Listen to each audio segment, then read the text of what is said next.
Hi everyone, I'm Jose, and today I'm gonna be reading a story called Don't Feed the WorryBug.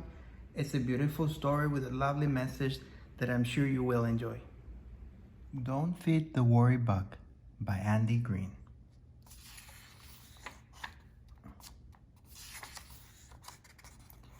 On a bench in a park on a bright sunny day, Winds, the monster of worry, let time slip away.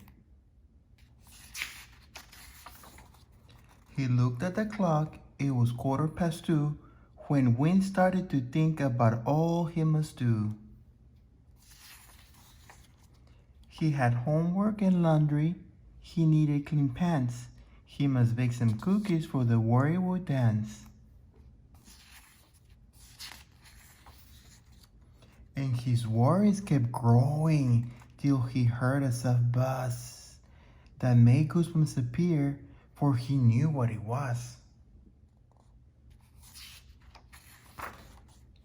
There was only one creature that made such a sound. Around monsters that worry, it could often be found. Some call it the worry bug, and this is for sure. If you feed it a worry, it would always want more.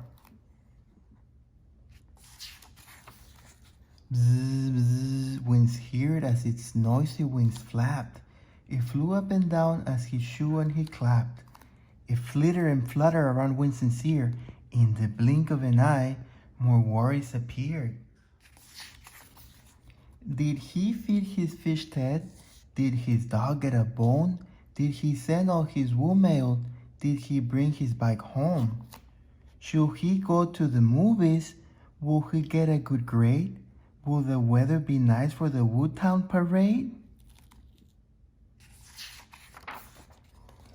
And with every new worry that came Winston's way, the worrybug shouted, "Hip hip hooray!" For the more the winds worried, the more the bug grew, and nibbled and munched on his worry fields too. Wind said to the worrybug, "Perhaps you should leave." He asked quite politely and even used please. Yet the worrybug stayed, for the two of them knew the winds will still worry. That's what he will do. As the day turned to night, Winds got ready for bed. The worrybug yawned and lay next to his head. But its buzzing kept Winds from going to sleep, so he tossed and he turned and he tried to count sheep.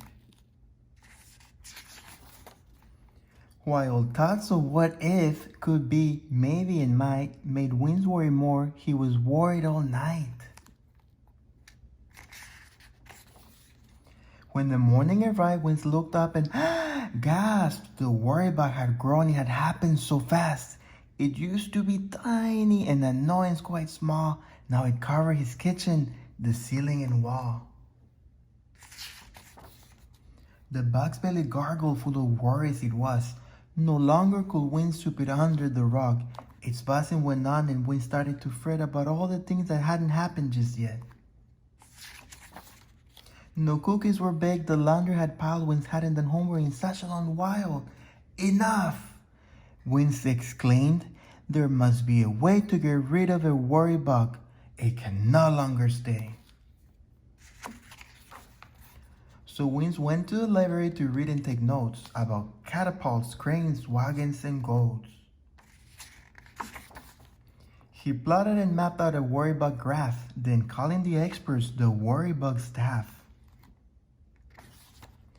Together they studied this big growing beast and built a bug net out of Winds' bed sheets. They were having such fun, Winds worried no more, and soon he was baking and doing his chores.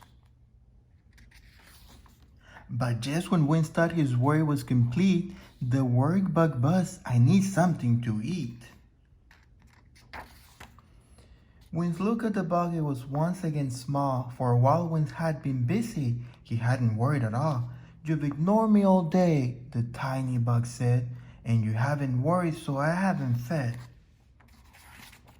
The bug stomped its feet and buzzed all the more. Wins took a firm stand and showed at the door. I've got things to do, I must work, I must play. I'm not going to worry, so go on your way. Bzz, bzz, Wins heard as the bug flew about, still trying to make one less worry come out. It flittered and fluttered around Winston's ear, yet Wins wouldn't give in and it soon disappeared. Wins knew very well that this wasn't the end. The bug might be back if he worried again.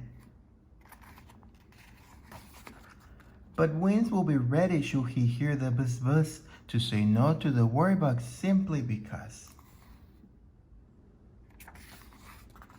Wins had learned that his worries got bigger each day when he allowed the worry bug to nibble away. So to all of you warriors, Wins wants you to know, don't feed the worry bug or your worries will grow. The end.